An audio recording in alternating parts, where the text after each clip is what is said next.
رسوله الكريم أما بعد فأعوذ بالله من الشيطان الرجيم بسم الله الرحمن الرحيم والذين هم لأماناتهم وعهدهم راعون والذين هم على صلواتهم يحافظون أولئك هم الوارثون الذين يرثون الفردوس هم فيها خالدون وَلَقَدْ خَلَقْنَا الْإِنسَانَ مِنْ سُلَالَةٍ مِنْ طِينٍ ثُمَّ جَعَلْنَاهُ نُطْفَةً فِي قَرَارٍ مَكِينٍ۔ سورۃ المؤمنون کا درس شروع ہوا تھا۔ آج اسی سورت کی 9 سے لے کر 13 تک تلاوت کی گئی۔ اس سورت کے شروع کے اندر اللہ رب العزت نے فرمایا کہ وہ لوگ کامیاب ہو گئے۔ اب کون کامیاب ہوئے، وہ کون سے مومنین ہیں، ان کی چند صفات اللہ رب العزت نے بیان فرمائی تھی کہ ان میں سے ایک نمازوں کے اندر عاجزی اختیار کرنے والے ہیں، وہ بھی کامیاب ہیں، اور جو لغو باتوں سے اپنے آپ کو بچاتے ہیں وہ لوگ بھی کامیاب ہیں، اور زکوٰۃ کی ادائیگی کرنے والے بھی کامیاب ہیں، اور جو اپنی شرم گاہوں کی حفاظت کرتے ہیں وہ بھی کامیاب ہیں۔ آج کے آیت میں اللہ رب العزت نے کچھ اور مومنین کی صفات بیان فرمائی ہیں کہ وہ بھی مومن ہیں جو اپنی امانتوں کے اندر اور اپنے وعدے کے اندر رعایت کرنے رکھنے والے ہیں، امانتوں کو بھی پورا کرتے ہیں، جو عہد کرتے ہیں، وعدہ کرتے ہیں وہ بھی پورا کرتے ہیں۔ یہ بھی مومنین کی پہچان ہے۔ امانت صرف یہ نہیں کہ جس نے کچھ ہمارے پاس رقم رکھوا دی بس اس کی حفاظت کر کے اس کو واپس لوٹا دیا، یہ نہیں، ہم پورے کے پورے جسم کے اندر بھی امانت میں ہیں کہ اللہ رب العزت کی امانت ہے، اس کو صحیح طریقے سے استعمال کرنا ہماری ذمہ داری ہے۔ آنکھوں کا صحیح استعمال کریں، جسم کا باقی جسم کا بھی صحیح استعمال کریں، اس لیے کہ یہ اپنی ذاتی ملکیت نہیں، ایک دن ہمیں دنیا سے چلے جانا ہی اللہ رب العزت ہی کی امانت ہے جو ایک دن ختم ہو جائے گی، تو اس کا بھی لحاظ رکھنا ضروری ہے۔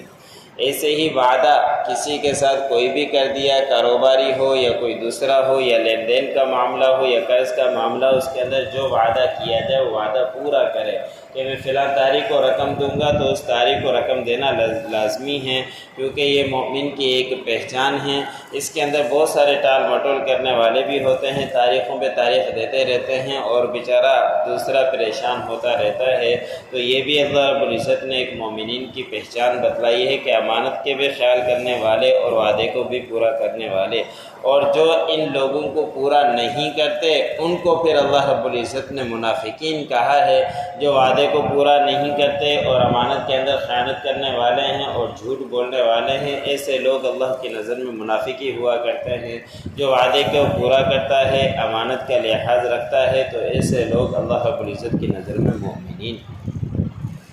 ایسے ہی مومنین کی پہچان اللہ رب العزت نے بیان فرمائی کہ وہ کامیاب ہے جو اپنے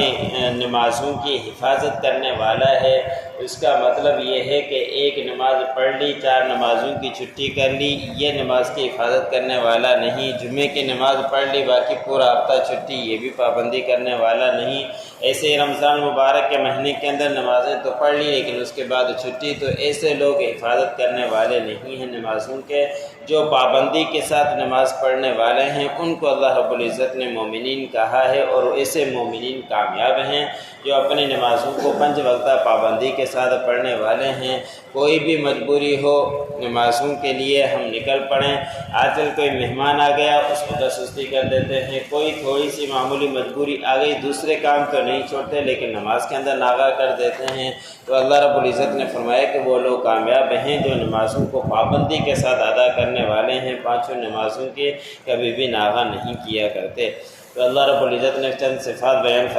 فرمانے کے بعد فرمایا کہ یہی لوگ ہیں جو وارث ہیں۔ کس چیز کے وارث ہیں اس کو اللہ رب العزت نے الگ سے بیان فرما دیا کہ وہ جنت الفردوس کے وارث ہیں، کہ جنت الفردوس کے اندر داخل کیے جائیں گے۔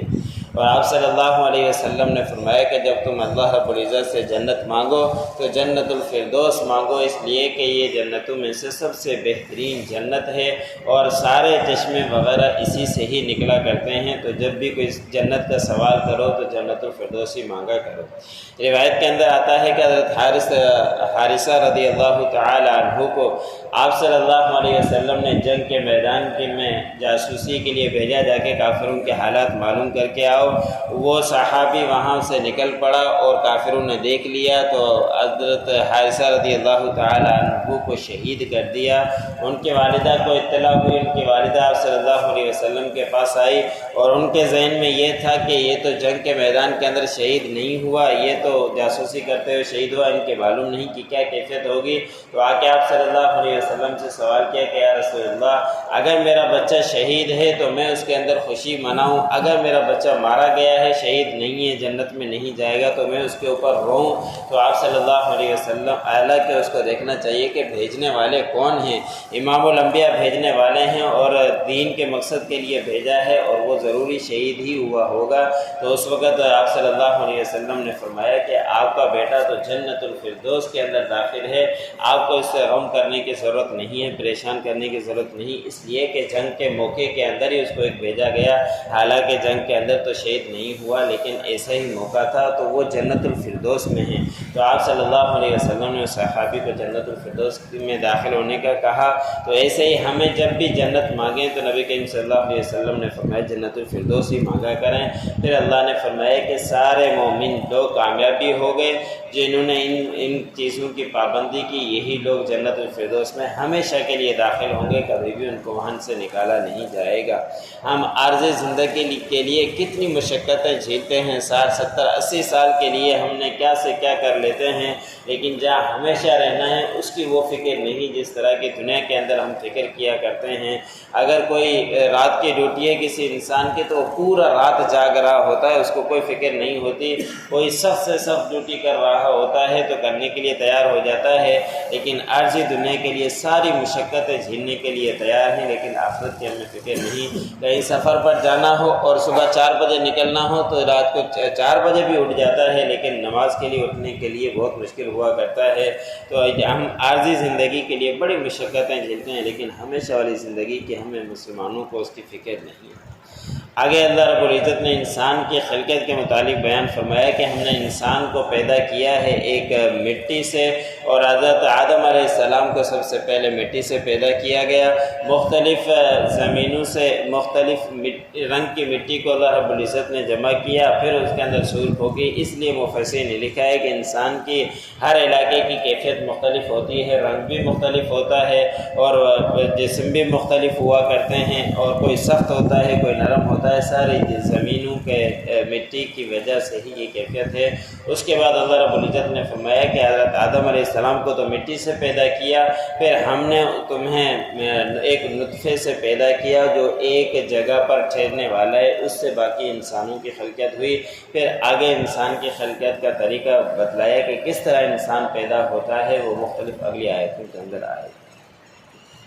والذین هم لاماناتهم وعہدهم راعون، وہ لوگ جو اپنی امانتوں کو اور اپنے عہد کو پورا کرنے والے ہیں، اس کی رعایت کرنے والے ہیں، وہ مؤمنین ہیں۔ والذین هم علی صلواتهم یحافظون، اور وہ لوگ بھی مومنین ہیں جو اپنی نمازوں کی پابندی کرنے والے ہیں، حفاظت کرتے ہیں، ناغہ نہیں کرنے دیتے۔ اولئک هم الوارثون، یہی لوگ ہیں جو وارث ہیں، الذین یرثون الفردوس، جو جنت الفردوس کے وارث ہیں۔ ہم فیہا خالدون، وہ اس میں ہمیشہ ہمیشہ رہیں گے۔ وَلَقَدْ خَلَقْنَا الْإِنسَانَ مِنْ سُلَالَةٍ مِّن طِينٍ، تاکہ ہم نے انسان کو پیدا کیا مٹی سے۔ ثُمَّ جَعَلْنَاهُ نُطْفَةً فِي قَرَارٍ مَّكِينٍ، پھر ہم نے